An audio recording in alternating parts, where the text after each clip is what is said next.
Hello, I'm Daphne Goode, and welcome to another Cowichan Valley edition of Go Island. On today's show, we'll take you outside with another road trip idea.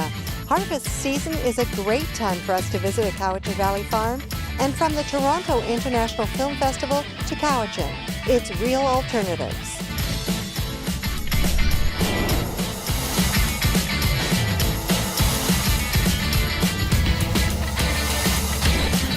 Go Island is brought to you by German Auto Import Network. The opportunity for some healing touch is always welcome. Now imagine, this is you. Perhaps you are grieving or a caregiver needing support. This Reiki treatment is more than just a treat. It's a powerful gift offered by the Cowichan Valley Hospice Society, and it's just one of many services they offer. Ooh, I'm relaxed and I'm so comfortable, and this place is so welcoming, in addition to your energy, which is fabulous, Pam. Thank you. Tell me, if you can put into words, what does the treatment do? What does it offer, and what's it all about? Well, I'm a Reiki practitioner, and so we're taught that all people have energy. We have energy running through us all the time. And for some reasons, whether we're upset about something or maybe you're just holding a little bit of tension or you knocked yourself, the energy in your body sometimes isn't flowing efficiently. So when we offer Reiki treatments, what we do is we imagine and we feel energy moving through me and into you to smooth that out, to go over the rough places and to get your energy flowing the best that it can. So most often people feel very relaxed. They feel more themselves, more sort of gathered inside. And I have never given a treatment in all this time that people haven't come away with a smile on their face, even if they're grieving. Very rewarding work for you. It is, yes. I love doing it. Tell me about the other practitioners that are involved here at Cowichan Valley Hospice. Okay, so in the clinic, we offer what we call it energy work because that's the general term. So there's Reiki practitioners, there's therapeutic touch, there's healing touch, and Genshendo acupressure. So twice a month, every other week, we offer a half-an-hour treatment to people who are grieving or palliative or caregivers, and we have 4 tables set up in these 2 rooms, and we offer treatments for 2 hours. So we usually treat about 16 people every 2 weeks. And then we also have a care room upstairs, a wellness room, where people can get individual treatments for a longer period of time. So we have a group of volunteers that work upstairs, and we have people here. We also offer that same treatment at home to people who can't come into the clinic. And it's also really nice to know that some of the treatments can be very, very private, because I'm sure at this crucial time for a lot of people during grieving, it may be something they're feeling really nervous about, just letting go. That's right. And the privacy gives them a chance to talk and maybe express how they're feeling, whereas in here we encourage quietness. And the beauty of having both of those is that when people begin to socialize around their grieving and they see someone else upset, then it can open a door for a really meaningful talk and dialogue. So we like to have both options there. And also, if someone's never had a treatment before and they come in and they see other people getting treatments, it normalizes it for them, right?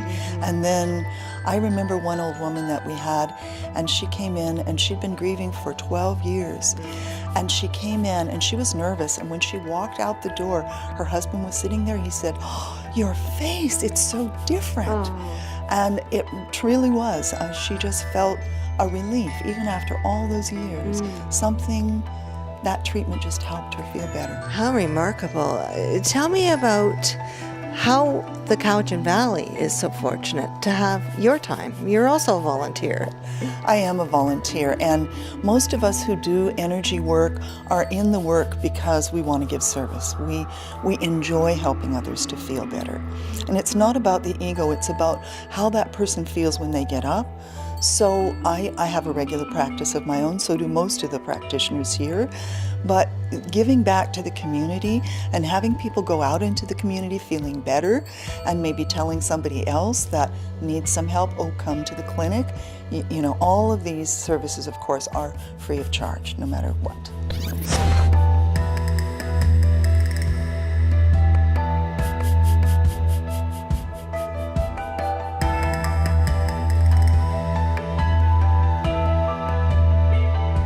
We'll take a quick break right now, but when we come back, we have a road trip idea for you.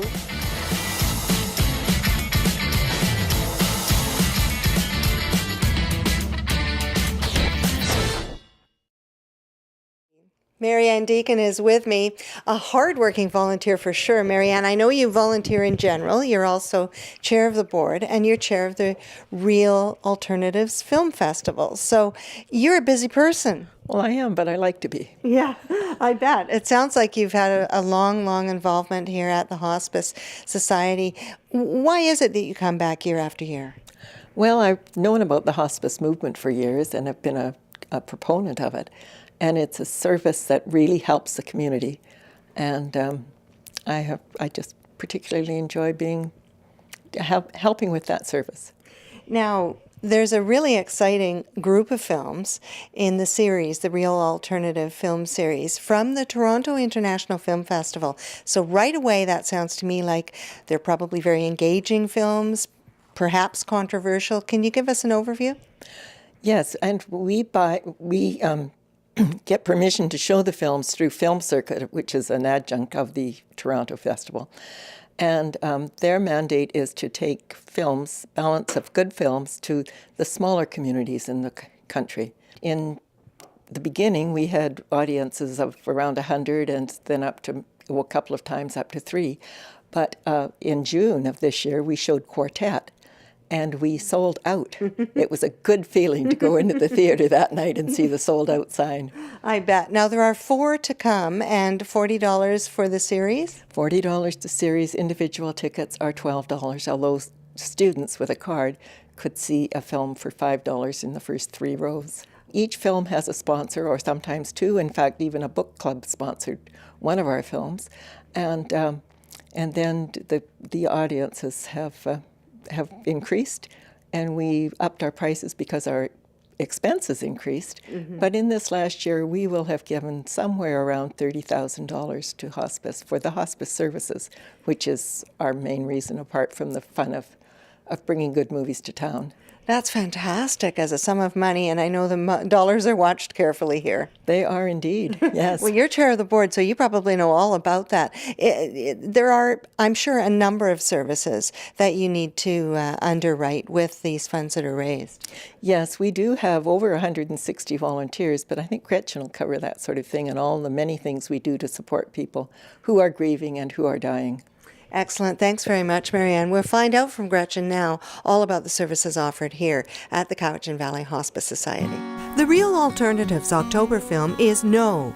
Against all odds, with scant resources and under close scrutiny, a brash young ad executive comes up with a campaign to defeat Pinochet in Chile's 1988 referendum. November's film is Oscar-nominated writer-director Sarah Polley's Stories We Tell. The December film is a British comedy, The Angels Share. And in January, Unfinished Song, a love story starring Vanessa Redgrave. There is a tremendous amount of caring here at Cowichan Valley Hospice, and of course, dealing with palliative care. Gretchen Hartley knows all about that. Gretchen is the executive director. Gretchen, let's start by just saying, has grieving changed in the years that you've been involved? That's an interesting question. I think I've been here about 9 years, and sort of the same length of time as Real Alternatives really has been running. So we were seeing fewer than 100 clients a year, and now we're seeing over 800 a year. So the need, I think, is growing because of our aging population. But I also think that we are offering a broader variety of services, whether it's for someone who's just received a devastating diagnosis that they're wanting to talk about, think about a little bit with someone, or a caregiver, perhaps, person that's been caregiving at home for 6 months or a year or 2 years. Sometimes exhausted caregivers need a little support. Or it could be somebody who's been grieving a death. And our services have evolved over time. So our volunteer team offers one-to-one support backed by a core of staff, of course. Staff people match the volunteer with the client to make sure we've got a good fit. But we also provide some group services. So we have a walking group, which is a nice piece for maybe somebody doesn't want to sit down and have the intense one-to-one experience, but likes to get out and talk to somebody as they're moving through the gorgeous Cowichan Valley. It's a good piece. We have on the sort of other end of the spectrum what we call a psychoeducational group, but we have bereavement groups that are a little more about doing some personal reflection on what the loss has meant and how life will be different. Life carries on, but it's always different. And something we've seen a big need for here is suicide bereavement support. So we, in the past year, started a suicide bereavement group that's been quite important for people. It's one of only 2 on the island. And so we've, I think what I'm hearing from staff is that as they look into research, they're finding that the earlier someone gets involved in a group after a suicide bereavement, the more helpful it can be. It can help people avoid isolation and stigmatization. So there's a lot of different things. And I've heard from various volunteers at hospice organizations, Gretchen, that their work is so rewarding.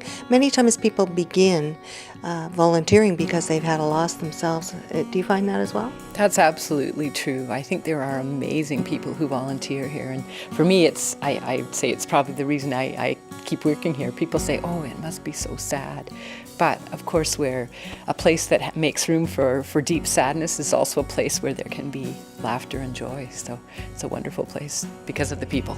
Yeah, I see that too. There's lots of sharing. There's poems, there's books, there are people just sharing in lots of ways. Volunteers working in the garden here. Absolutely, yeah. Great people support us, and it is. I mean, sometimes it's hard for people to come through the front door, but I think it is a welcoming place, and you don't have to have a big need to come here. You can come in and borrow a book, or just sit down and have a cup of tea and talk to someone. Do you have services that you offer in the home as well as at the offices here? Yes, that's true. We do one-to-one support, so we will go and meet with a person or a family in their home, absolutely. In fact, it's true, most of our services are outside this building. It's kind of the tip of the iceberg here, I guess. It's still gorgeous weather and it's harvest season, so it's a perfect time for us to visit a Cowichan Valley farm. Jen Moranitz has our next story where she will discover some free-range meat and some other tasty food options.